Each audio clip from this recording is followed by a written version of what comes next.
says here, live on Vimeo, Facebook, YouTube's, all of the things. Hello, welcome to another Sunday night webinar. I apologize, I'm not looking down. I've got bifocals on. Let me see if this is working. If it is, please let us know in the chat room where you're beaming in from. Maybe if you have any business questions or challenges. This is going to be a special edition of A Tale of Two Tattooers, Compounding Business Effects. And it's a free webinar. So I'm just going to do the regular reinventing introduction so that we know that this is working. And yeah, so it looks like, okay, we do have some people in the chat rooms already. What did the doctor tell us? Slick librarian. Uh-oh, they're telling jokes already. Don't overdo it. Okay, so we've got one YouTube working, the Reinventing the Tattoo YouTube. Let's see about the Tattoo Now YouTube. It's a good time to tag some friends. It looks like one of these is not working, so I could get it going real quick. Oh, nope. It is going. It just takes a little bit of time. Go live. Okay. This one's going live. We now have the Reinventing the Tattoo channel live. Facebook, let's see. Okay. We've got yeah, thank you very much for bearing with me here while I'm doing this. Okay, so like I said, let us know where you're beaming in from the chat room and maybe tag a friend. Now would be a good time to hit the stories. This is A Tale of Two Tattooers, a webinar I've presented. My name is Gabe Ripley. How are you? A couple times. And I'm going to, thanks Justin for beaming in. I'm just going to mute people as they come in. There's a Zoom link if you're interested. You would have already pre-registered, but anyways, so let's see. So this is A Tale of Two Tattooers. It's a webinar, and I presented it at Jesus and the Venetian Tattoo Conference in Portland, Oregon, at Hell City. Anyways, it's pretty fun. It's about an hour long, and I'll do a Q&A afterwards. So please feel free to ask questions in the chat room, but don't feel offended if I don't answer them right away, because I'll be presenting them. And let's see. Let me give you the lowdown for the Reinventing the Tattoo channel. So it is November 20th. This is a live stream, and we are beaming out throughout the Reinventing the Tattoo network, where tattoo artists, apprentices, collectors, and the curious are all encouraged to join into these live streams, to watch the replays, if you're watching a replay, ultimately to share with each other, to get together in real life and whatnot, inspire each other, create better art and tattoos, in this case, better business together. So you might be beaming in from the YouTubes. We are also on the app stores. So if you do a search for Reinventing the Tattoo in either Apple or Google, you'll find the Reinventing the Tattoo app. There's a Roku channel, that has 12 to 15 channels of the streaming going on at any given time, 24/7. It's like a tattoo network. It's amazing. And all the major podcast directories, that is the Apple and Spotify and anywhere you could listen to podcasts. No matter where you are, you could always find the latest and greatest on the reinventingthetattoo.com website. There are free seminars available there. We don't teach you how to tattoo for free, of course, but there's like history lessons that are pretty awesome from Dre Brown and the Northwest Tattoo Museum. And there's also access to, I think, 5 to 6 regular live streams that happen every week on the Reinventing the Tattoo network. There's a calendar right there on the homepage. If you are a tattooer or an apprentice, you should be going to reinventingthetattoo.com. Check out the free lessons on the canon. It's a $400 a year, but it is so comprehensive. It has 2 years of Monday exercises on top of guest chapters from all sorts of amazing artists. It's out of control. The Reinventing the Tattoo canon. Let's see here. Let's see, the last show, what day is today? Today's Sunday, so last show was 1 o'clock. Every Sunday at 1 o'clock Eastern, Jason Leeser hosts a drawing group. Today I beamed in for a little bit, or I didn't beam in, I was listening in. They were talking about tattoo conventions. So he spends a lot of time on the road, and there was 4 or 5 artists that were beaming in. So they were all talking about tattoo conventions and how they could make better use of their time and packing tips and all that stuff. So anyways, there's a ton of great shows. And I'm going to pretty much just get started here. Let's see. Okay. I'm going to do one more round to make sure this is working. Then I'm going to screen share and get right into the presentation here. Awesome. Seems like everything is going as well as it seems. Okay. So I'm going to screen share, desktop 2. And then get to my PowerPoint. Oh, that's this is a sneak peek at tattoos.social. It's a algorithm free, ad free Mastodon node for tattooers. But today we're talking play from start, tale of two tattooers. Okay, here we go. Let me make sure that this is going out right. And survey says, is it working for everybody? Do you see my screenshot here? Tale of two tattooers. Come on out. Ah, shit. I'm doing my tech as well as. Okay, there we go. Voila. I'm presuming the sound is good. Let me know that the sound is good. Thumbs up in the chat room. Here we go. Okay, so I don't tattoo. My name is Gabe Ripley, but I have been working inside of the tattoo world for over 2 decades. Since the mid-90s, I've been using computers. I'm a computer geek, as well as business, and ultimately inspiring people to create networks with each other for artists to get together to teach each other. Again, kind of what we're doing here. So what I'm going to do is I'm going to go through a course that I started about. That I wrote up probably like 5 or 6 years ago in an effort to figure out how I could best help tattooers in every step of their career, in every stages of their career. And there were a couple of different ways. There's definitely, there's different elements that are at work, and they change over time, right? So the ways that I could help apprentices are way different than the ways that I could help like a master tattooer, like a guy or somebody else of that nature. So like I said, I kind of came up with this, story and this path, and the guy was gracious enough to let me use his artwork as backgrounds, so it makes it very easy to talk behind it. Even though I'm nervous. Okay, okay. So let's see. So yeah, one of the things I was thinking about when I was putting my notes together is that there's so many different stories of tattooers, right? It's like almost everybody's unique, and the power of tattooing is amazing, right? For both the clients, but also and for the practitioners, for the tattooers. And so, you can pretty much do it however you want to, for good or bad.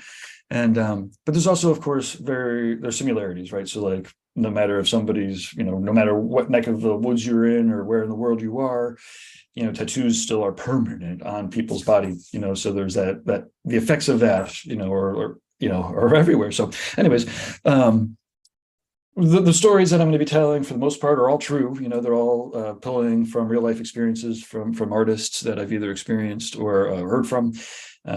Names have been protected or have been changed to either, I don't know, protect the innocent or whatever. But anyways, let's see here. You know what? And so one of the things that I was thinking about also was that I should bring everybody in as mute automatically here, is that one of the things that ends up happening, right, is there's an effect that, when you start looking for something, or when you start becoming aware of something, all of a sudden you start seeing it everywhere. That's the effect, right? So it's like you could go through life never seeing, I don't know, a Jaguar car or whatever, or a Mercedes, or the cars are the obvious one. And then all of a sudden, when you want to buy one, you see them everywhere, even though they were always there.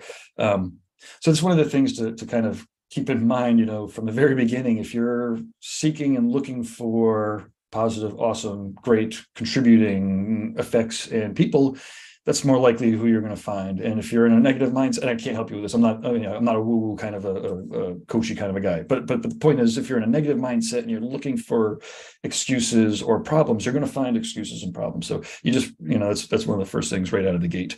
In any event, okay, so yeah, enough of the coaching woo-woo stuff. Let's get to the seminar here.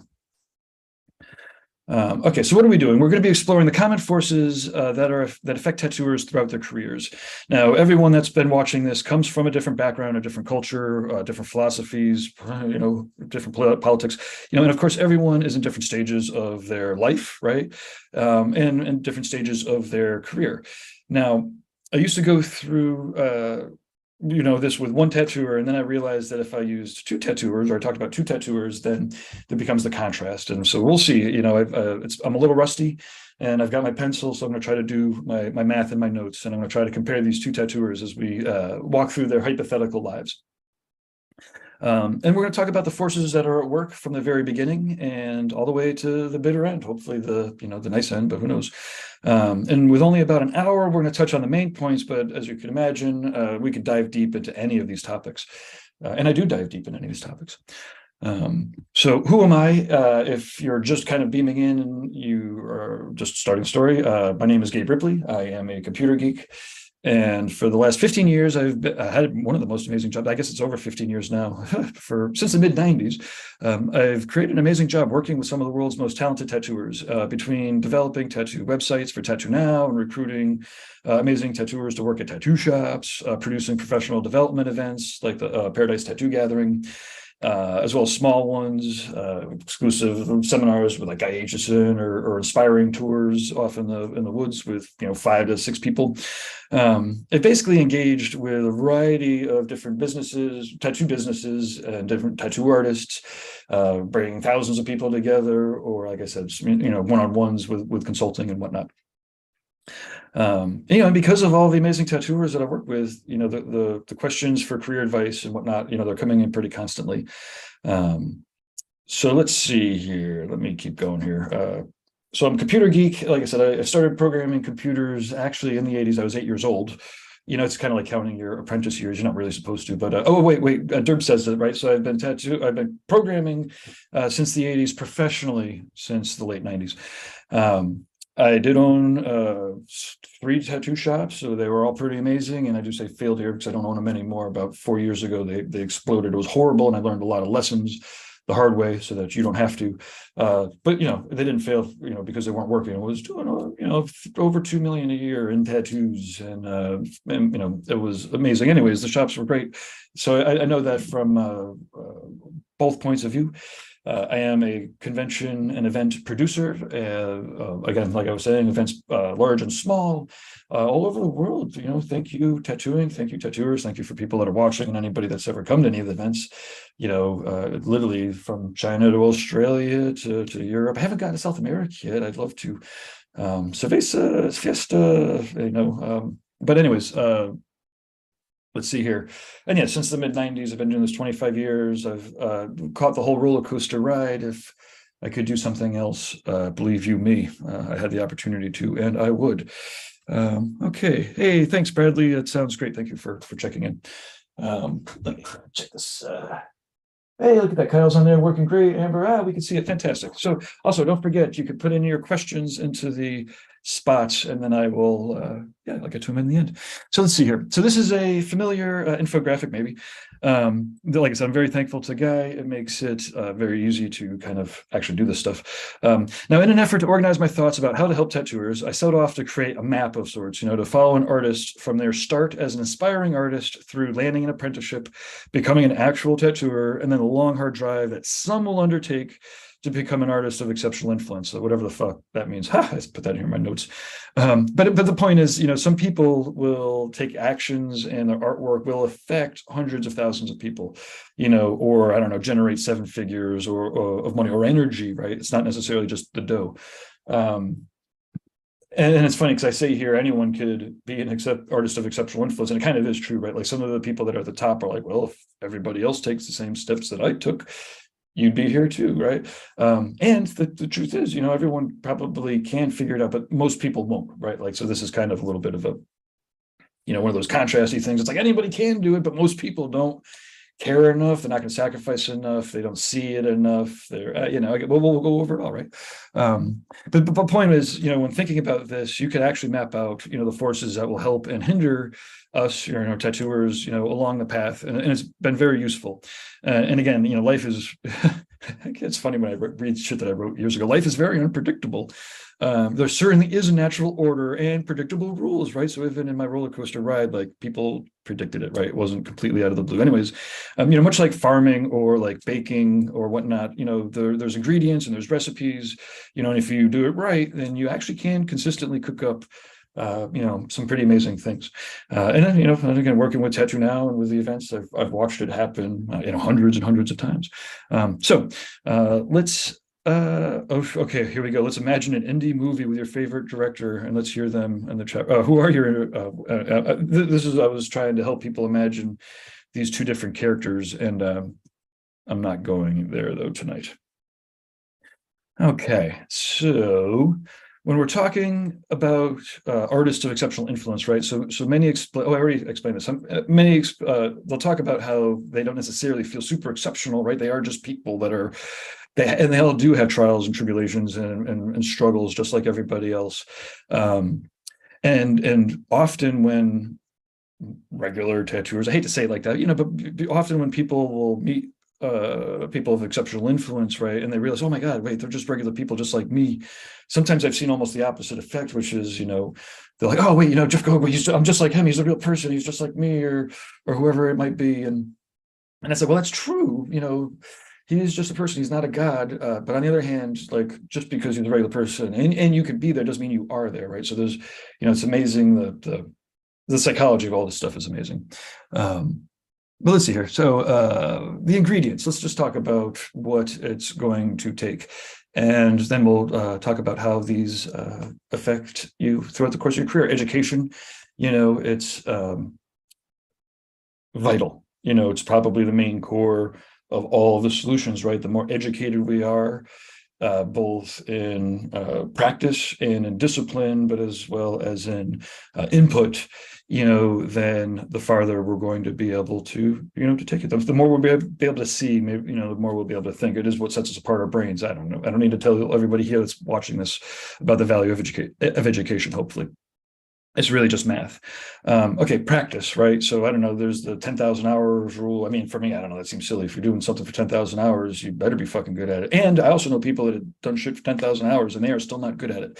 The thing with practice is you don't want to just repeat things for 10,000 hours. You want to change what you're doing, to pay attention to the effects, to do something a little different. And again, with tattooing, you got to be very careful. You're not just experimenting on people, right? But again, with practice and tattooing, for instance, people who learn in street shops doing 3 to 5 small walk-ins a day for 2 years, they just get more practice, right? Than somebody who's coming into it as in a private studio-y kind of a thing, or in a slow studio.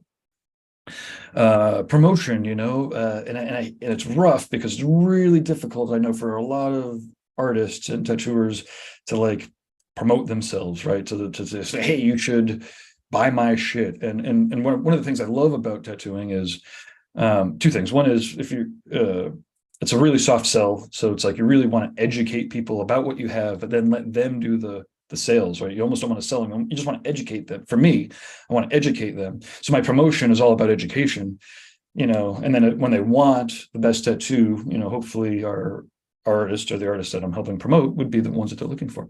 Networking, making sure, and again, as a computer geek, I'd rather, I am actually beaming out from my office, but I'd rather be doing that. But I really do like hanging out with people in real life too. But, even though I'm somewhat of an antisocially kind of, what do you call them? What's that word? People know it. Everyone, it's a little bit overused in whatever it's called. The fact is, the stronger your network, then the more everything works better. And it really is like, you don't want to be the smartest person in the room. You want to be in a room full of smarter people. You do want to be sure you're in the room with the right people pushing in a similar direction, right? It's like everyone, we can't all think the same, but we do want to be in a group of like-minded people pushing in the right directions. How we get a lot of good work done, right? Depending on the strength of your network. And this is where sometimes I'll talk to people about collecting email addresses or their contact database. And they'll be like, oh, I'm just an apprentice, I don't even need to worry about that. Now I'm like, wait, actually, you might as well, you should start that. That's like the perfect time, right? Like, if I think to myself, like if I kept track of every person that I communicated with for the last 25, 30 years in my contact database, like that would be unbelievable. To be able to reach back 25, 30 years. And you have the opportunity to now. Let's see, so supplies, and of course you need to be using quality supplies. You can't always afford quality supplies, so you need to find that sweet spot. Luckily for tattooers, your mentor is going to be the person to help you navigate those waters.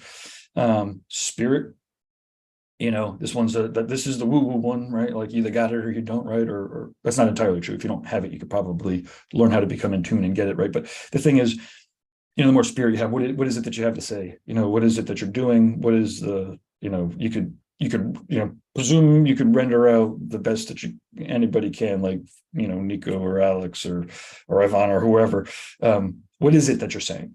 Right. What's coming out of your spirit, right? So sometimes I remember I heard Guy give some advice. I don't know if he picked it up from somewhere, but it was sometimes the only advice is just become a better person. Like you just have to work on yourself sometimes, your spirit, right?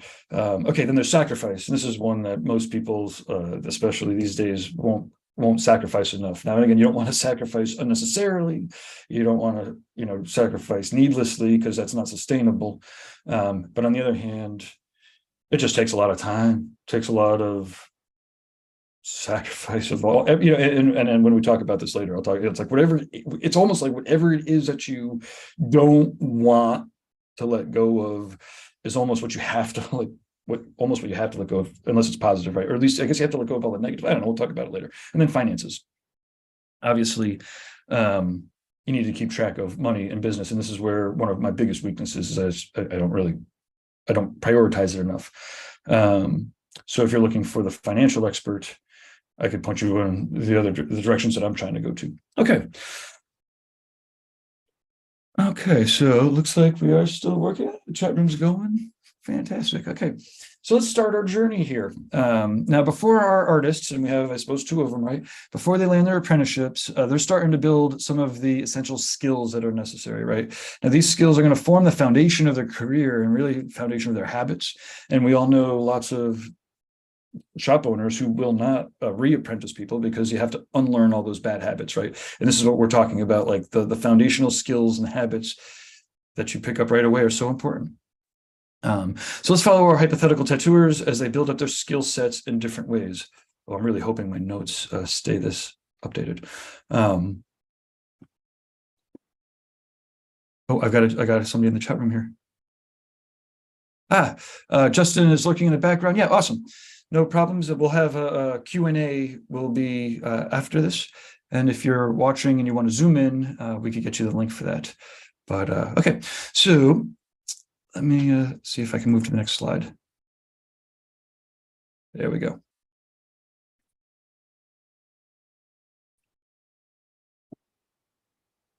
Okay. So one of the strongest forces at work is the desire for continuous improvement, right?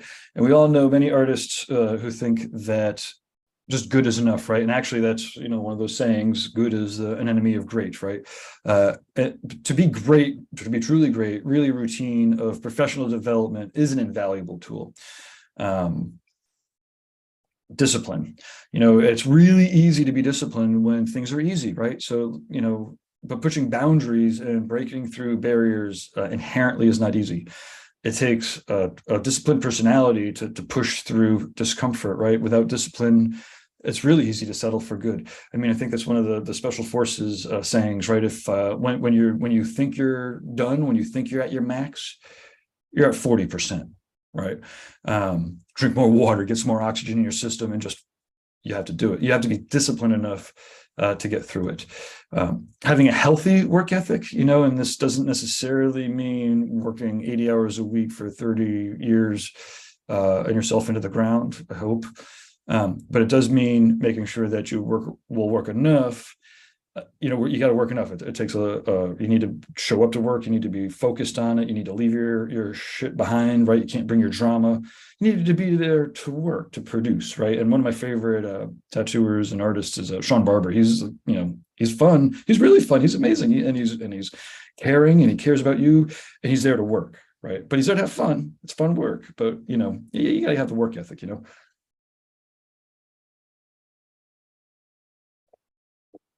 And then, okay, so we could start the math here a little bit, and we'll start here right out of the gate, right? So let's just take 1 hour of professional development a day, improvement a day. This is, people in the very beginning of their careers, right? You probably have way more hours than that, right? If there's 365 days a year, That's, well, 365 hours, right? If there's another apprentice who's doing it, 4 hours a day, right? There's 1,200 hours, extra, right? Math that stuff out for 10 years, and all of a sudden, the people who have, or who are putting in the time, all of a sudden, again, it's how you get to that 10,000 hours, and again, 10,000 hours doesn't mean anything except for you spend a lot of time on it. You have to do it smart. Okay, so now our artists, they've been working a little bit, and they're starting to get critiqued a little bit here, right? And really, you need to be able to take a healthy critique. Learn how to recognize good criticism from the bad. Learn how to not take it personally, and how to use other people's learning how to use other people's advice is essential. It's how you hopefully how you learn, and then when you use it productively, and the people who gave you the advice see that, inherently they're going to be more open to giving it some more to you, right? And one of the things I've seen I work with Guy is that he gives to so many people, they give back, right? So that's kind of thing. Okay, so now we have our two artists, and they're getting an awesome critique from a young master I have here, right? And we all have overheard these types of critiques. Each point, oh yeah. So how about this? So there's two artists, right? And they're getting critiqued, and one of them actually is accepting the critiques, right? And the other one, as they're going through, it's like oh, you need to strengthen up your lines or whatever. Oh yeah, I knew that, but the client was this, and then oh, this would be great, but this really needs another that. Oh, you know what, but this or that. It comes up with excuses every time, right? And actually, I remember one time specifically, I watched an awesome tattooer do this, and for 10 minutes it was painful. Like it was just like all those excuses, like, oh well, this or that. And then when the guy was done, when the tattooer was done giving the critique, they were like, okay, you can't show me your portfolio again until you do all of those things in your head that you think that you should be doing, that you should be doing. And all those things that you told me that you knew you should be doing, then you need to do them.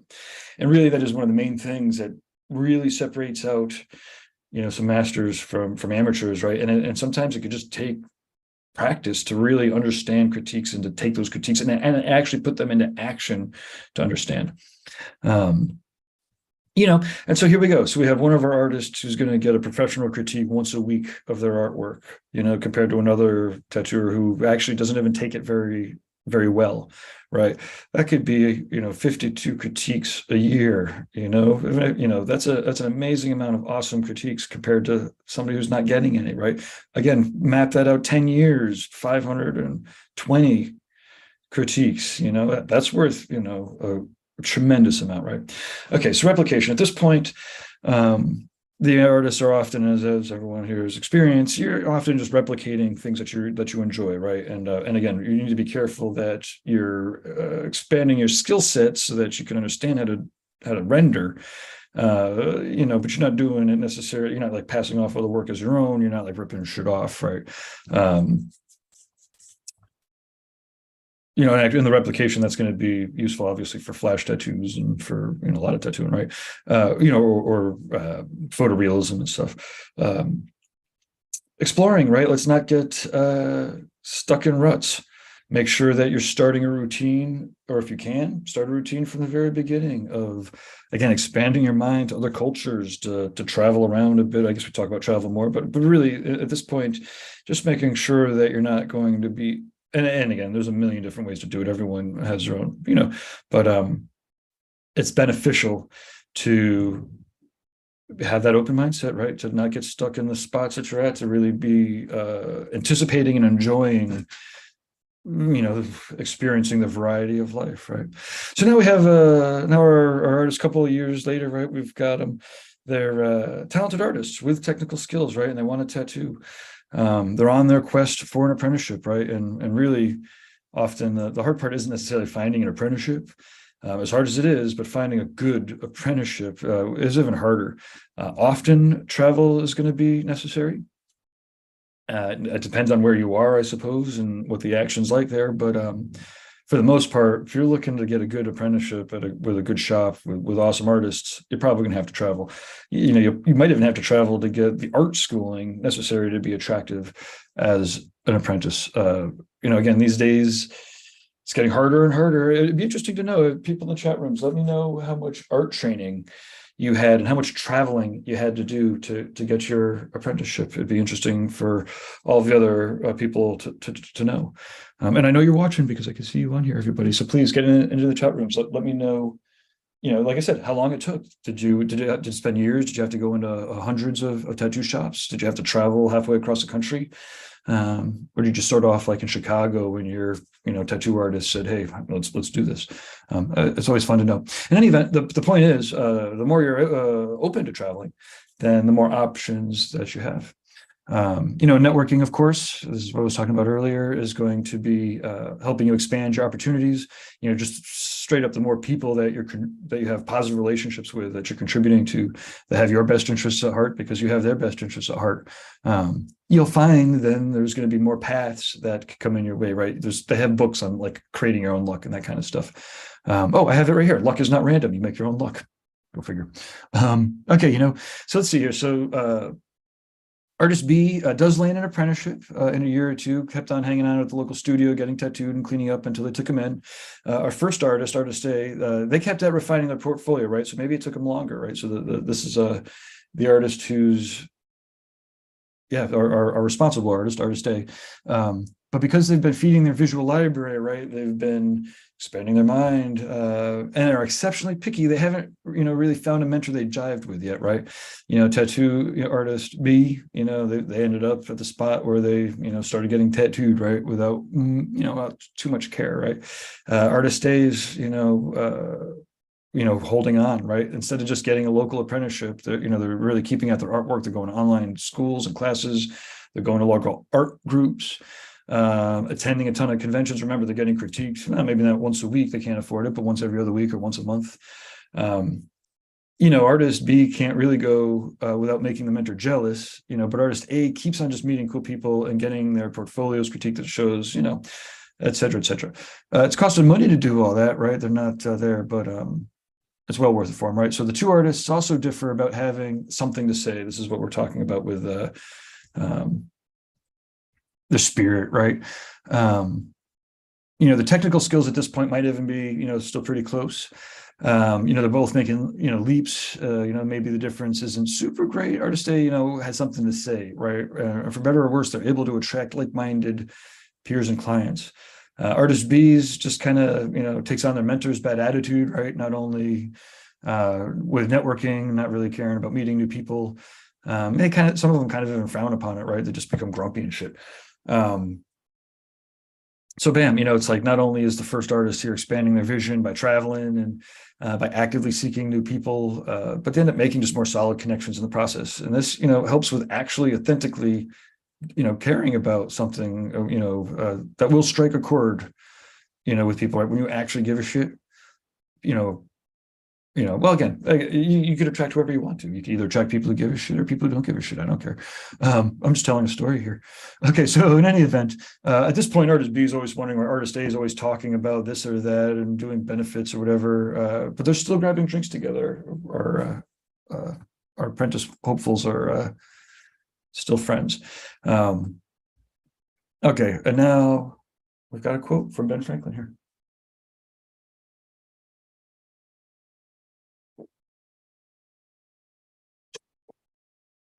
I'd be interested to know how many people in the chat rooms. Oh, come on, Amber, come on, Kyle. You guys got to tell me about your apprenticeships. So you two, JP and Bradley, I know you're watching, unless my things aren't updating here. Business plans are another, and plans are essential, right? And we know that things are never going to go according to plan. But on the other hand, when you have a plan, then you actually can adjust appropriately, right? And again, part of it's like just having a map and knowing where you're going. If you don't have your mission and values set up, you're just kind of doing things as opposed to like going somewhere. Okay, so now Artist A has finally landed their apprenticeship through a convention connection, actually, and they're off to the races.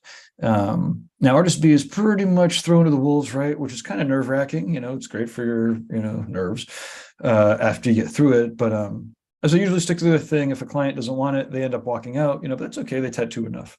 And now learning the basics and starting small, right? So it's like, again, this is where you really do just need to take your time, and especially with tattooing. I mean, I don't know, same thing with the business. Like you could use the same analogies, right? Like you just need to do a lot of small things to see what the effect is on the skin. You do the same thing in your marketing and whatnot, and just seeing what's going to stick. Now, I have to say, like a bazillion people are asking me all the time about social media. And what I have to say is, like, so often there's just really standard things that people can do that they don't have to worry about social media to get busy. Just starting small and with things like business cards, right? So let's see, promoting original art. Okay, so I guess I'm getting a little ahead of myself, but let me tell you a little bit like just business cards. And this is a great compounding effect too. So let me know in the chat rooms, how many business cards do you give each of your clients? And hopefully some people have been watching these videos for a little bit and they're like, I give 10 business cards to every client, Gabe. And so we have our two artists, right? We have our grumpy artist. He doesn't give a shit. He's never, he's out of his business cards half the time. And then artist A, excuse me, she's on top of her stuff, right? So there's always 10 business cards every client, right? Thank you so much for getting tattooed by me. I really, am grateful and feel honored that you would trust me with such a permanent mark on your body. If anybody, compliments your tattoo, please give them a business card. Here's a set of 5 or 10 cards so that, you can give them to somebody who compliments you, because that's the best way for you to refer us, right? Obviously. Right now, let's just say you do that, right? So artist A is going to give 10 business cards to every client. Say there's 2 clients, a day, 1 or 2 a day. And if you're at a good shop, if your shop is promoting properly and giving out business cards to everybody, then you should be tattooing 1 or 2 people a day. Let's just say they're tattooing 1 person a day. That's 5 days a week. That's 50 business cards, a week, right? And then if there's 50 times, let's say 50 weeks, say tattoo 50 weeks, take 2 weeks off here. Maybe it's a little less or more, or maybe take a little more time off, but let's just say it's 50 weeks. That's because it's easy math. What, 2,500 business cards? So we have one artist who isn't really giving out many business cards. Maybe they give out a couple hundred. And then there's another who's giving out 2,500, right? A year. And so those are all the people who want to get tattooed, right? So, that's a great tattoo. Doesn't make a difference if it's a fucking upside down infinity symbol on a wrist. Who did that? Gabe at a lasting impression tattoo. Here's a card. It's amazing, right? And again, these are compounding effects over 10 years, right? That's fucking 25,000 business cards going out. Come on, it's amazing. Then, match that with postcards, stickers, refrigerator magnets, again, these are all things that people could be doing during their apprenticeship to promote their original art. And then ultimately figuring out, making sure that you're getting your supply advice from your mentors. Oh shit, I don't know definitely on the replay, this worksheet will be available. This is our mission statement, right? So often people will probably hear me talk about mission and values. And I have to say, after I went through my shit show, it was the mission and values that actually got me through a bankruptcy and people saying horrible things and me failing miserably. Kind of in that order, right? Like I didn't set the fires, but it was my responsibility to put in the sprinklers, and metaphorically speaking. But at the end of the day, when I was getting, down to the core of things, I was like, well, what is my mission and what are my values? And if I stick to that, I should be okay.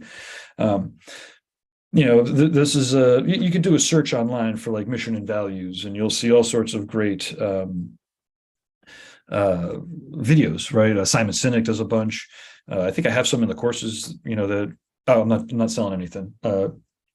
Point is, you want to know what your mission is, and you want to know what your values are. The mission is what you're going to be doing, and your values are how are you going to do it.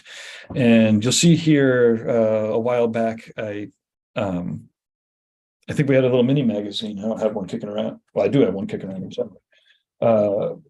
And you can see there in our ad, I ask, or I don't even ask. I'm like, well, these are the values that make our tattoo shop tick, right?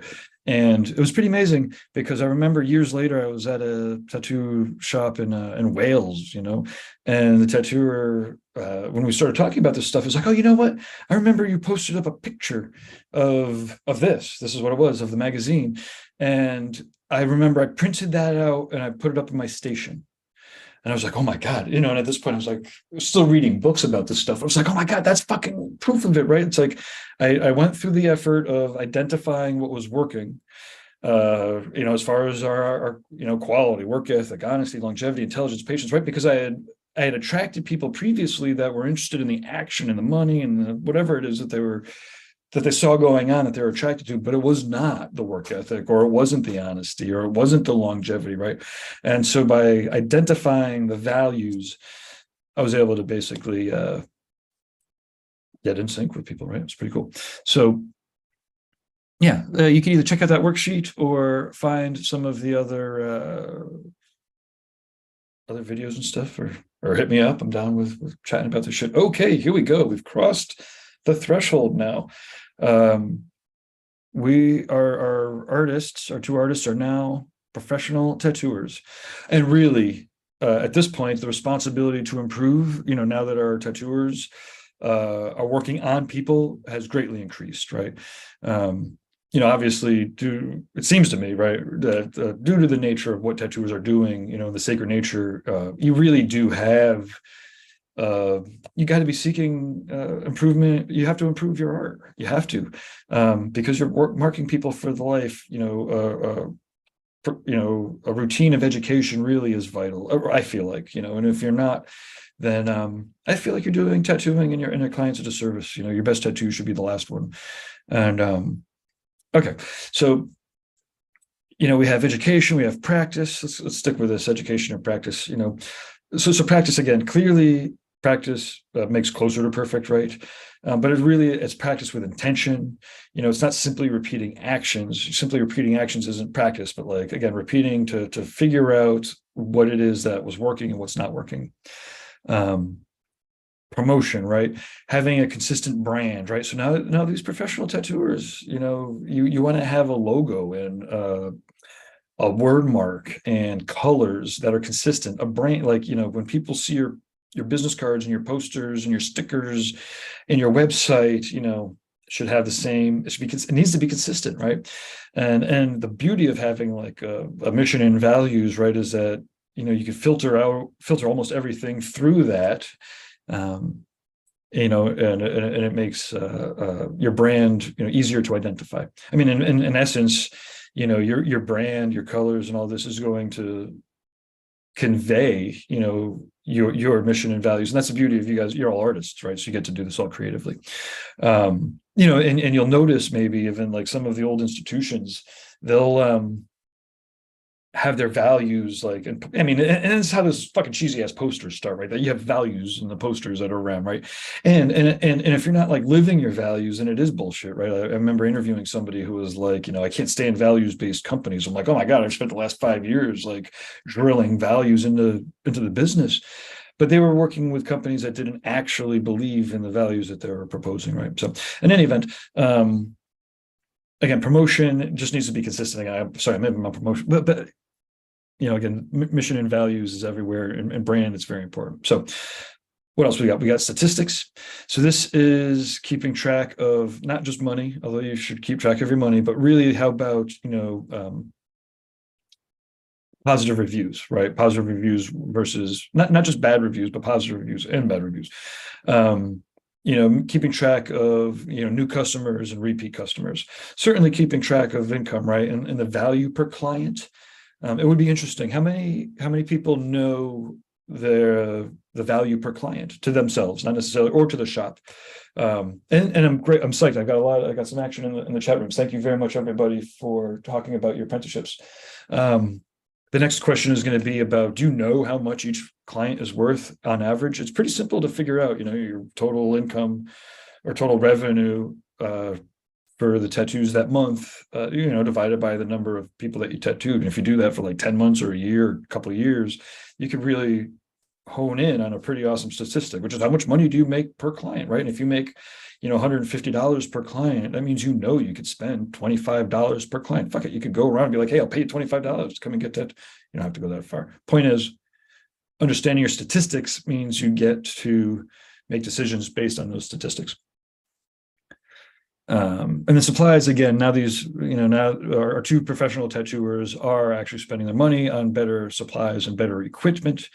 And then worldview, again, we have one of our artists is not really giving a shit, still there, just tattooing. They don't have to go anywhere. They can tattoo locals and make a couple $100, a couple $100 a day, really. Even 100, $200 a day, I guess, these days. It's inflation. And then our first artist A, travel the world, right? 3 times a year, and maybe it starts off as once a year, and then twice a year, and then 3 times a year, and then 4 times a year. Always expanding the network, again, expanding the visual library. The tattoos are just a little better because there's more to them, right? And what the tattoos say, what the artwork says, is just more worldly. It's got more experience to it, more oomph to it.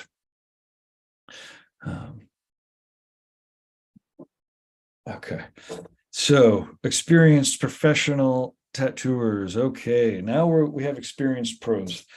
We're talking 7 to 12 years.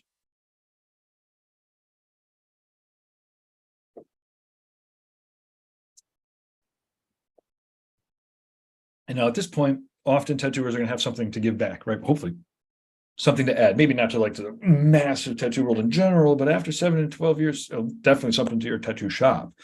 And to your local tattoo community, right? Again, this is where if you do anything for 10,000 hours, hopefully get good at it. And if you're not, you should probably find something else that you would get good at after 10,000 hours.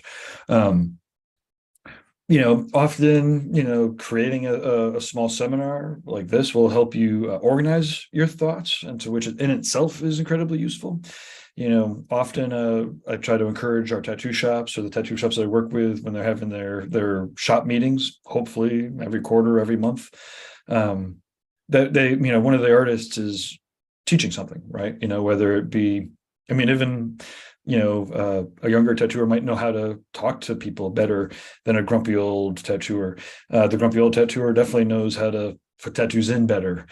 Somewhere in the middle might have a skill with script or whatever, right? And again, just the concept and the putting into practice, teaching. Again, it helps you organize your own thoughts. It also reminds you that you should be seeking out. Well, again, it just helps all around. It's amazing. And I'm not talking about making 3-hour epic seminars. I'm just talking about 10 minutes of what do you have to give back? Now, at this point, avoiding distractions it's unbelievable.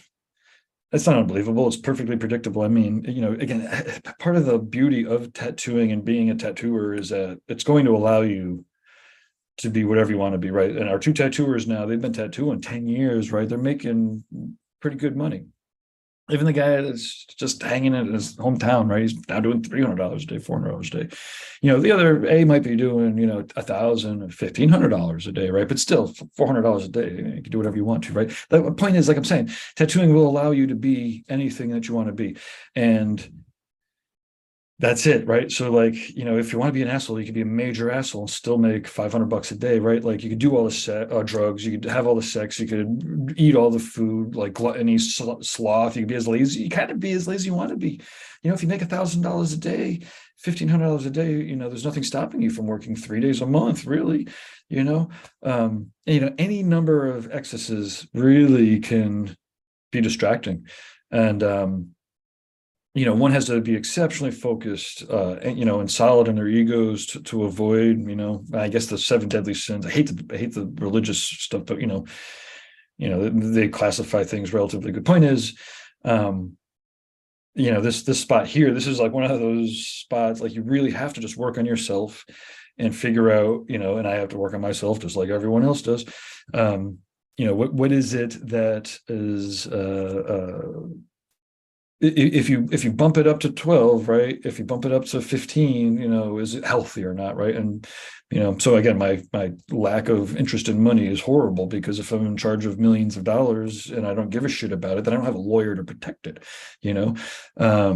Or even the sometimes even the knowledge, right? So like I said, this is where it's like whatever it is that will be your weakness is going to be what is tested. It sucks. I'm sorry. I don't know what to tell you. And you don't have to fucking go through it. Like I said, it's uncomfortable. And in some ways it's like uncomfortable from here on out if you're just going to always try to grow.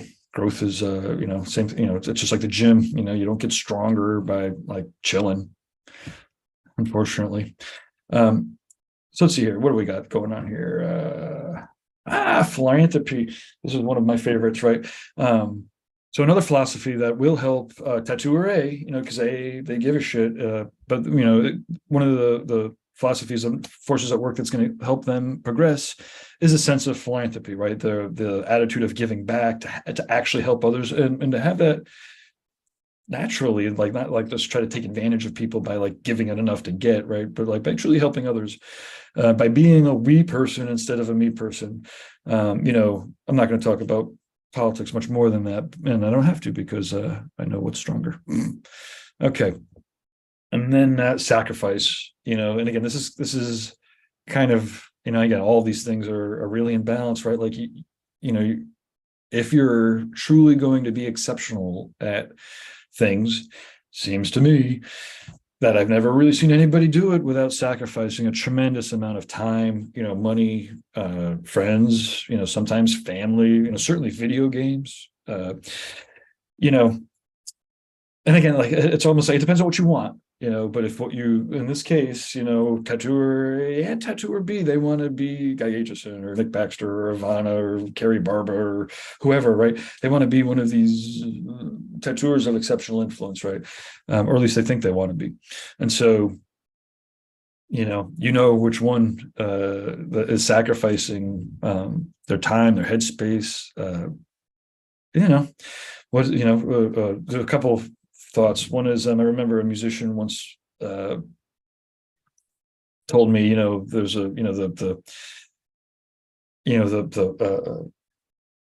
the parable, in the music industry or whatever, is like, as soon as you give up on your dream, someone else gets it, right? So like, you just can't give up, otherwise someone else gets it, unless it's horrific. I don't even know what to say except for okay. At this point, also being engaged heavily in the industry again, we all know awesome artists who will actually be engaged and then get the fuck out, right? Because you can be an awesome tattooer and tattoo every single day and be cool, but not be heavily engaged in anything, right? Like, if you have your 30 to 50 clients, you could tattoo them, they come back with their friends and family, right? That's cool. And that's one of the beauties of it, right? Like, all this drama and this craziness, like, you don't have to engage in it. You don't have to get on TikTok. You don't have to be a fucking movie star to be a tattooer. You can tattoo people, they come back with their friend, awesome, give them a great time, they come back with their friends and family. Now, that said, the artists who want to be exceptionally influential, have to inherently be engaged heavily in the industry. I would say.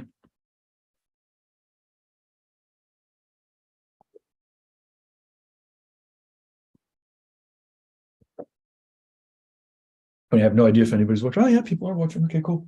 Thank you. Okay, some more comments here. I'll definitely have a fun time catching up with everybody, and then we can zoom in after if anybody wants to zoom in. We'll be able to do so. Okay. Yeah, obviously, guys, a wealth of information, and I have to say, I've been working with them for almost over a decade, maybe closing in on two, and it's unbelievable. Sometimes I'll be on a conference call with them, and I'm like, oh my god, this guy's so fucking smart. It's out of control. I don't even know how it got past me, because I have, I work with them a couple times a week, and but the fact is, he's been very intentional about his environment, about the people he tattoos, and he is, he's a massive influence on all of us. And he's right. Like, the part of, sometimes it's like there's, often there'll be tattooers that are here in their career, right? They're like, they've been working for 15 years, right? And they're taking the seminars, or maybe they're working 12 years or 8 years, anywhere between 6 years and 15 years. I've been doing this stuff. I keep doing this stuff. Like, I'm taking the seminars, I'm taking the courses, I'm doing my business, I'm doing this stuff. Why am I not there? And it's sometimes, I mean, and again, it's not like sometimes just having lived longer, like you could be like, actually, you're doing it. Like, I don't even know what to say, except for all you had to do is keep doing it, right? Like sometimes, again, it's like a trek across the country or something. Sometimes you just have to keep driving to get there. It's like you can't, like, you could fly there sometimes, right? But it doesn't. It's tattooing in this case, it's like flying there doesn't get you the miles, right? It's like the trip is what gets you there. Um, I do. Yeah. So the other thing about creating seminars is that 10 years later, when you revisit them, uh, it takes on a whole new meaning, right? So this slide here is all about like long-term and short-term vision. It's like the difference between being wild and crazy and having a disciplined routine. This is a storm, right? So often we're, there's a lot of nautical stuff already in tattooing to begin with. It's part of the recent historical roots. But you could think about like tattoo shops and a tattoo career, and as I was saying earlier, like when it's calm seas, that's not a test, right? It's really easy to be, busy when it's easy. It's really easy for a whole shop of 10 people to get along when it's easy. It's when the storm is coming and it's like, oh shit, now it's time for us to do our jobs. Now we've got to be disciplined. Now we're counting on each other. That's when all of a sudden that wild and crazy falls apart. And we've seen this in hundreds of tattoo shops. The wild and crazy has a lower ceiling. I mean, it's cool. I like interjecting wild and crazy. But here's the thing, and Hannah said it. Hannah, Guy's sister, Hannah said it best. When you have like a disciplined routine, you could actually be more wild and crazy, right? Like having a crew of people that are dialed in with each other and are disciplined and they have the routine down means when it's time to improvise, they can do it, and they can do it together, like a band that's tight or whatever. And if you have a pirate ship of just wild and crazy people, then when it's time to do something together, it just ain't gonna happen. And again, one of the things, although I'll also often say with tattoo shops is, even pirate ships do have an all hands on deck meeting, right? Like there is a discipline in a pirate ship, or at least in the ones that were good. So, okay, let's see, where are we at here? Jose, how are you, man? Things are pretty good. They certainly have been worse. We should catch up. You're still in the area, I think. Awesome. Okay, let me. I got a quote from somebody. Okay, so let's see. So let's start the trek all the way up. Artists of exceptional influence. Oh boy. Okay, so we just talked about our experienced professional tattooers, which now leads us to the fun part of the story. And I guess fun for me because I don't actually ever have to play this game.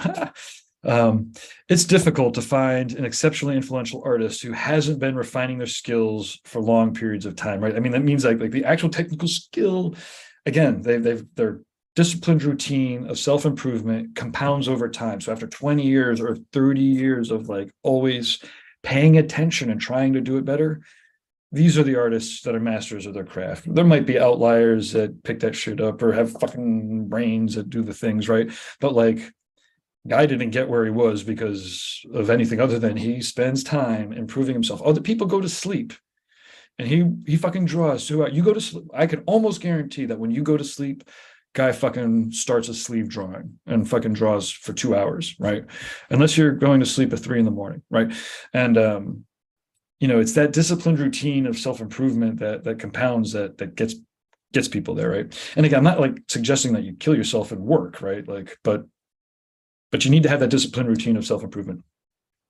After spending many years working hard and producing amazing results, the artists of exceptional influence are often true leaders, right? And this means whether naturally or learned, the understanding leadership theories and skills or techniques, will help you reach more people, right? And this part I've had to work on tremendously, and I still have to work on, like, some people will end up with more influence than they have skills to lead, which is really rough to watch, right? I did it. I had a pretty rough ride with my leadership. I've watched people that have 400,000 followers say utter crap, and it's like, oh my God, you don't understand. Like, you have 400,000, well, not 400,000, you have 4,000 of the 400,000 people listening to you. Like, you can't say that shit. In any event, so when we find problems that no one else has the answer to, you will often find an artist who creates it, right? So, or who creates the solution. Okay, master of craft, experienced leader. Okay, so leadership, be intentional about it. Like, a lot of people get it naturally, or not naturally, but a lot of people tend towards it naturally. The military is great with leaders. The leadership in the corporate sector and the business world is kind of fucked. Like, I think that we want to influence it in a positive manner. But that said, I'm sure that most people here have kind of gone out and explored the vanilla, business world, right? Where it's like, or the natural business world, where there's, leaders and again, for me, like, Simon Sinek is kind of one of my favorites. Nancy Dorte is awesome. In any event, as a like a loner computer geek, for me, I'm like, I don't need to be led by anybody, and I don't want to lead anybody. But the fact is, if you want to be an artist of exceptional influence, you are going to be influencing people. So you want to learn those skills. Oh shit, it's 9:00, so I'm on an hour here, and I've got oh no, okay, I guess we're doing pretty good. Okay, so then creating the avenues of promotion, right? So this is where, like Tony Rommel created his magazine, or Jeff Gogway. Does everybody have Jeff Gogway's new magazine? Everybody online, do you have Jeff's new magazine? Jeff and Laura Ollinger. He created, he's like, there's no magazine. This thing's out of control, how fucking awesome it is. And every part of it is made with the love of the tattoo world, right? And you can do it, right? Jeff did it. Jeff and Laura did it. When you're working hard enough, and you see the void of what's not there, often this is where the artists of exceptional influence are hopping in there. Creating avenues of distribution. So this is where Derb was an awesome influence, right? So he saw the void there. Like, and again, often this is happening because whatever it is that's interesting, not even interesting, whatever it is that's like obsessing, said artist, is where they're going to be trying to come up with solutions, to those problems that they're finding. And they have creative ways to do it, right? Designing tattoo supplies, truly becoming innovators. And again, this is where, our first artist has traveled the world now for 20 years, 15 to 20 years, four times a year has been traveling and getting critiques. They have such a palette. And again, as artists, you can imagine, like, not only is their visual library expanded, but their brain palette has expanded, right? The concepts that they have to pull from when they're thinking of solutions to problems are greater. Evidently, my spelling hasn't gotten any better. Innovator. Maybe I was thinking about trying to go to INS. If anybody wants to do small events at INS, I love INS. Anyways, and then the persistent brand, right? So, for 15 years or 20 years, if someone's had, like, you could think of like Nick Baxter, like somebody who's just had a consistent brand, right? Is always going to be more powerful than people who have random kind of that don't. And often some artists, their brand actually becomes what makes them brings them into that exceptional influence. And then often embracing the community. I guess at some point we've seen some personalities, become celebrities beyond the tattoo world, that don't embrace the community. But I don't know. For me, the artists of exceptional influence that are embracing the community, their goal is to give back to the community that has supported them for so long. Again, it's that back and forth of, and it's tough because there's so many assholes and there's so much bullshit and there's so much drama. I mean, I don't even know what to say except for like, you know, you kind of gotta love it. You have to love the community, I guess. I don't know. It's crazy because it's like loving a hurricane or something that's out of control. It is out of control. Anyways, embrace it. Okay, I think we're getting to the end. Okay, sit up, put some energy into the answer. Oh, that's excuse me, that's my notes. Okay, get some blood flowing again. How's everybody doing? Are everybody feeling positive and healthy? Take a big breath. Okay, I'm gonna take a sip.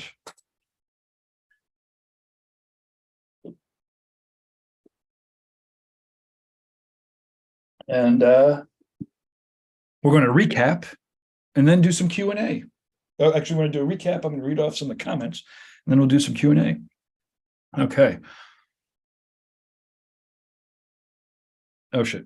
I just...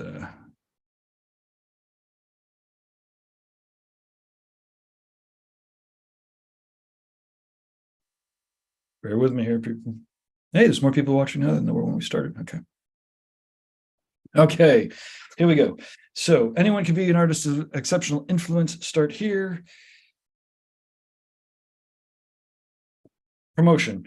So if you're interested in a free sample membership to Tattoo Now so that you can update your portfolio, let me know. I can help you with, why is that? Oh, that's in the promotion section. Practice, you want to make sure that you're practicing. So email me, gabe@tattooknow.com. Tell me that you watched this video. Practice, you need to really practice it as much as possible. The responsibility really is on you. I mean, and again, if you're not tattooing, don't fucking go fishing. Fucking draw, paint, do 5 to 10 hours of professional development a month, and it's 1 or 2 hours a week. Just, let me, that's a great question, actually. I mean, and I know that it's going to be kind of stacked, but let me know in the comments sections, how many hours a month are you doing of professional development, of stuff like this? Like this, we're on an hour of professional development. I'd be curious to know.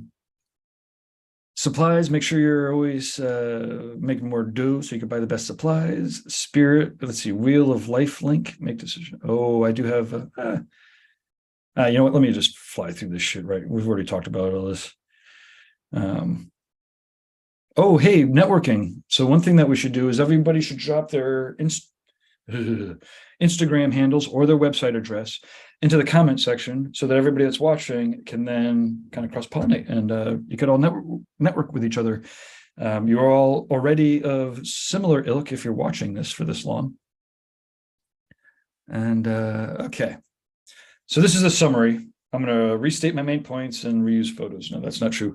The business of tattooing has been the focus of my work, and as the tattoo community grows, I feel that doing our part to keep the negative forces marginalized and to help shape the industry to value quality and integrity and hard work, it really is imperative.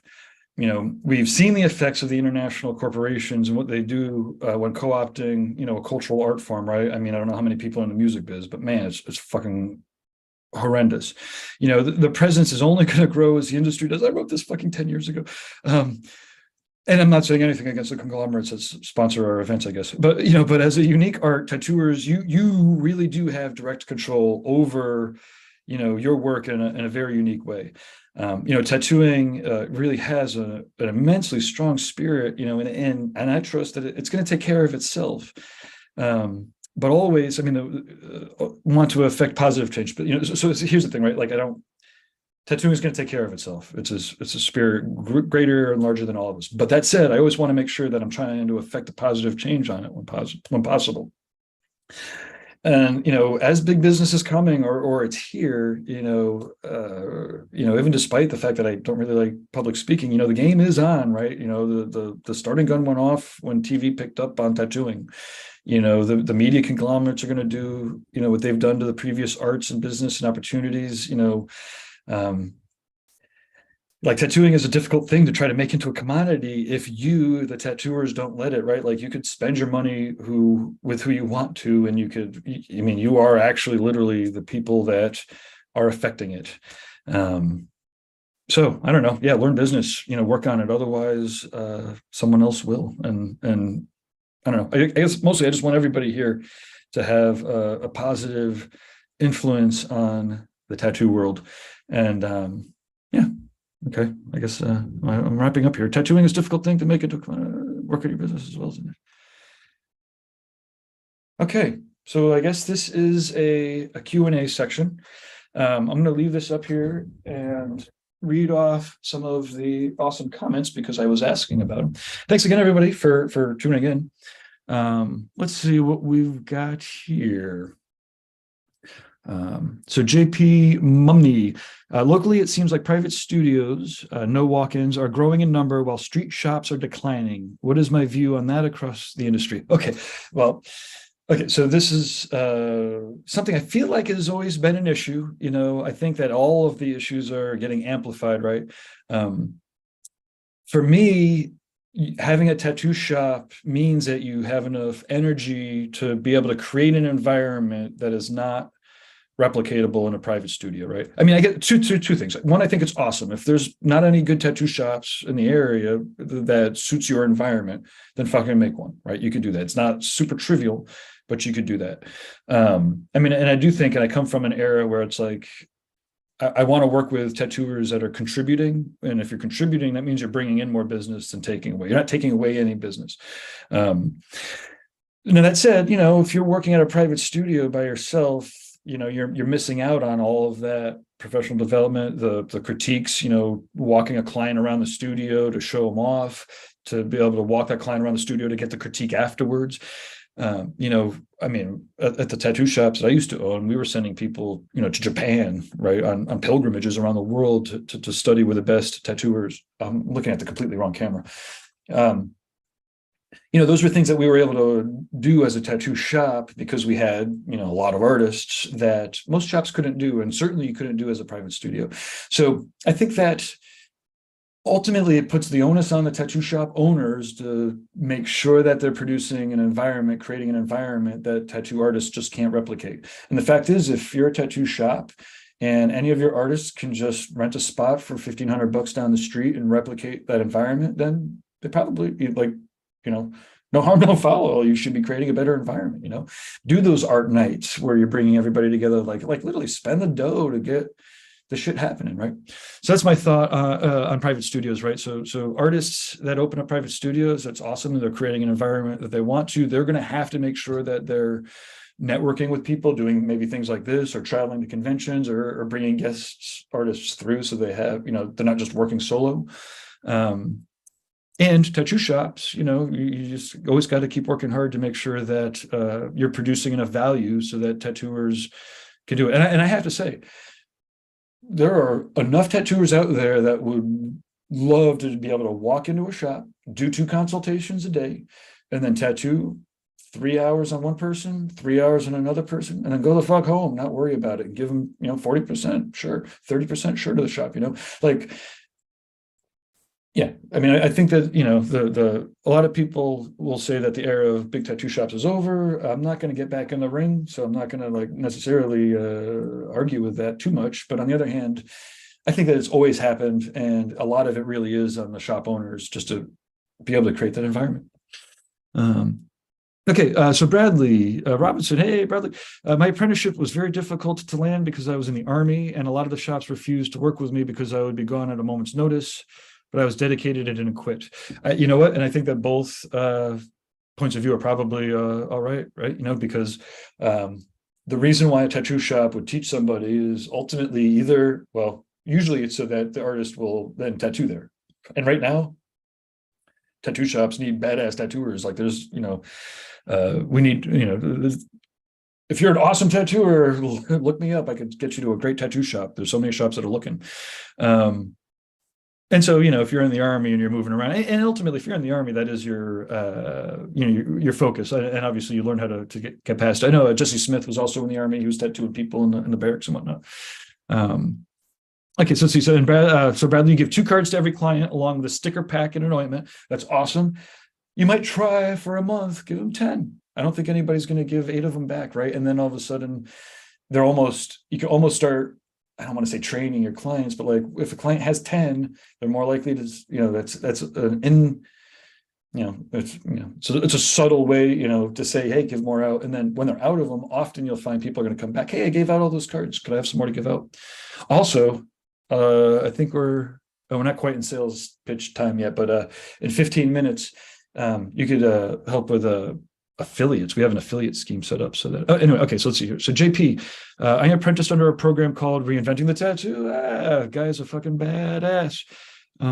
Unbelievable wealth of knowledge. After a year of practice, I was able to start working at a street shop. Awesome, JP.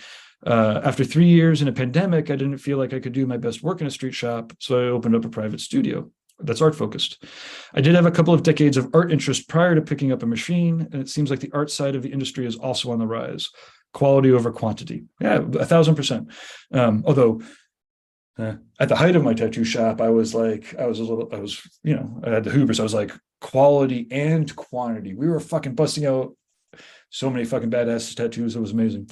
But you know what, that art interest prior to picking up a machine, again, things are changing, right? Like back in the day, you could be a teenager and learn how to tattoo and actually do, and I know plenty of artists that picked it up when they were teenagers, and I love that. I do. That said, the last couple of apprentices that we brought on in the tattoo shops I owned were illustrators. Like not only were they fucking illustrators, they were fucking badass illustrators.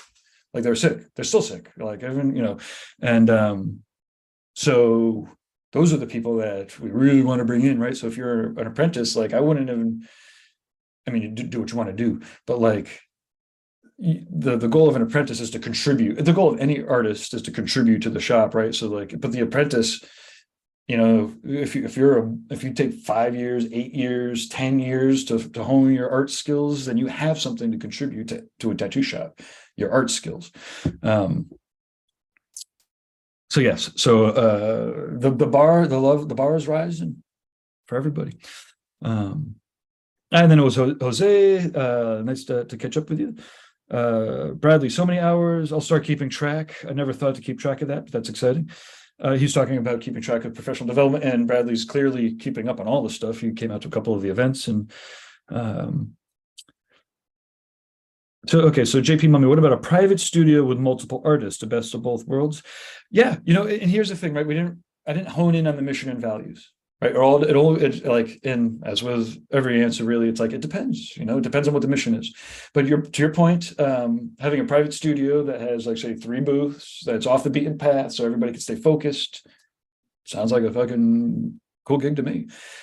Unless you're looking for like action and 5 people to be around. Again, part of the beauty of tattooing is you get to craft your environment, right? So if you feel like that would be the best of both worlds, voila, it will be. Okay, so let's see. So Kyle, working great, Morgan. Okay, so James Wisdom. Okay, the shop I got my apprenticeship in was far from my hometown, but they were best shop in town, and they introduced me to the work of Guy Aitchison. And again, reinventing a guy is clearly unbelievable, and we're all very thankful. Kyle, it took me a few years to get into an apprenticeship with a specific artist. Took a while for the timing to work out, and that's one of the things I was talking about. Oh, it's in the Zoom. So let me Zoom link is coming. So let me stop the share.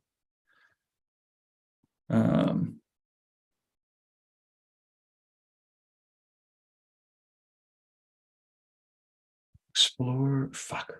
That tattoo now. It's the business roundtable one.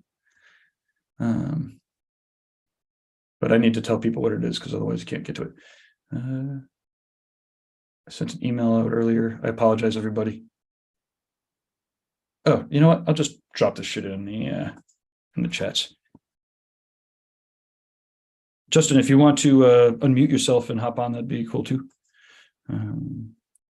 Participants. Copy invite link. Okay, give me 2 seconds, everybody. I'm just dropping out this link to folks.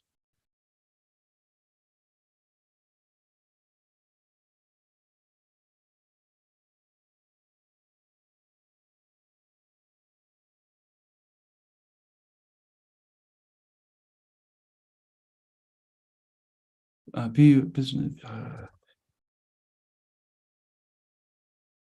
Aha, got it. It is.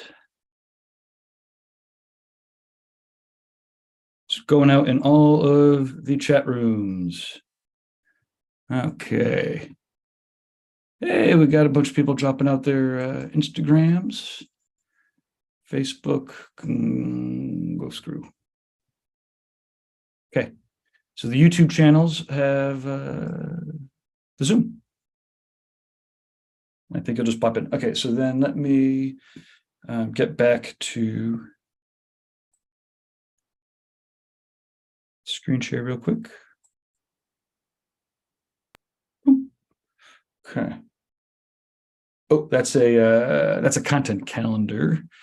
But let me get to hey, Mango. We're just wrapping up here, but we're doing a Q&A, and I'm reading off. I think I got through most of the comments now, though. So I do have a couple more, one or two more slides that people would probably dig. So I'm going to play from current slide. Okay, yeah. So this here is this playing? Hey, I got hey, James, how goes it? Hey, Gabe. The do you have any questions or comments to start with, or yeah, let me stop sharing. How goes it? Well, I really enjoyed the presentation. And I think, I identified with a lot, but also, it really helped to sort of, it pointed me at things, areas of opportunity. All Awesome. right. Cool. Well, and you've been around, like, so James has been teaching art for how long have you been teaching, like officially teaching art? Well, I started teaching art when I was in college, and then I taught at college for about 4 years. Awesome. So, but I've been tattooing. I've been back to tattooing. Tattooed for about 13 years, and then I took about 10 years off. And then so So it's a roller coaster ride. yeah, but I'm back, and it's been great. And professional development wise, I've been like sort of just immersed in this community, and I'm doing that almost every day. Oh, Mhm. just about every day. I'm in the classes with Guy. So that there's a lot of content um, to consume and to activities to do. And then I'm working with Tattoo now, which has been amazing. And I mean, I just I wish there were more hours in the day, right? I hear you 1,000%. Well, hey, so let me, I'm going to show this. People are still on. I have this slide at the very end because I'm not sure how it goes, but I really love it. And it shows here. I was looking for this slide here, right? So this here is like a wheel of life where you could you map out your different sections of your life, and then you could rank them, and you could figure out where you have your flat tire. You really want to have a nice. But then what I found was, because this is just very useful, and I often will put my values in there. Oh shit. You can put your values in here, so then you can gauge how well a decision is balanced off your values. But what I found was this one here. And I don't know if it's going to hit anybody else the way that it hit me. And I don't even know how to find it. So you might just screenshot it. But this is like a path of life, a wheel of life. I don't know, and there's different philosophies that have different versions of them. But this was just real straightforward, right? And it starts over here in birth, stage 1, early childhood, the innocent in the nest. The task is the ego formation and the care of innocence, and the gift is luminous presence, the center of gravity, spirit, right? This kind of goes through the middle childhood, early adolescence, right? Early adolescence, the thespian and the oasis, creating a secure and authentic social self, right? The gift of fire. Man, my daughter's late adolescence now, but like just watching people go through this. And then in some ways, I think when I saw this, it was like, I don't know, it was like late adolescence or yeah, you could see tattooers get stuck, or you could see people get stuck in places, right? And so it's like when somebody's like, I don't want to grow up, it's like, wait, like, the early adulthood, right? Like you get, this is where you get the gift of visionary action and inspiration, where you start to like think about, cultural depths, and ultimately, right, you can't become the sage in the mountain cave where you're tending to the universe and your gift is grace and your center of gravity is the cosmos, right? You can't get here if you never want to grow up. And I don't know. I just kind of saw when I kind of saw this, I was like, oh man, I could see where people get stuck. I could see where, I don't know. I just love the fact that there's so many different ways to, I don't know, to kind of track what the fuck is going on and where the hell we're going and what we're doing. And I don't know. Mostly, when I see this slide here, I was like, I really hope people could, if they take a peek at it, they could figure out why they would want to actually grow up. Anyways, that's it. That's all I got.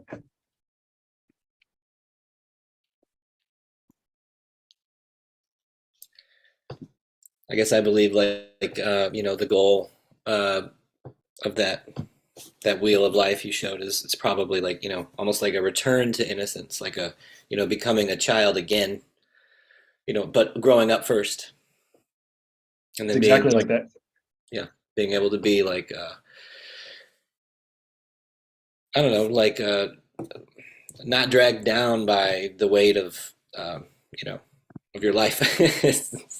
you know, It's not easy. no, no, it's not. you know, and it's not guaranteed, right? Like, I mean, I guess the other thing is now we're getting back into the philosophical, but it's like if you don't live every day, like it could be the last, and I mean, you kind of have to, and you don't have to, but I try to, because we know the bad news is coming.